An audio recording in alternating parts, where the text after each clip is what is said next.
এই দৃশ্য কিনা শেষে আমাকে দেখতে হলো, কিন্তু তবু আমার খুব জানতে ইচ্ছে করছে বাচ্চারা হুড়ি ভর্তি মোহর অলংকার সব ছড়াতে ছড়াতে যাচ্ছে কেন।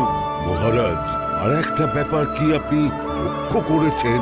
কি কি বলো তো? গোপালের দেহ কারা কাঁধে করে নিয়ে যাচ্ছে? ওই তো মন্ত্রী, সেনাপতি, জ্যোতিষী আর পণ্ডিত। আসলে গোপালের এই শেষ যাত্রা আমাদের কিছু শিক্ষা দিয়ে যাচ্ছে মহারাজ। এই যে দেখুন, যারা গোপালকে সহ্য করতে পারত না, এখন এখন তাদেরই কাঁধে গোপাল যাচ্ছে।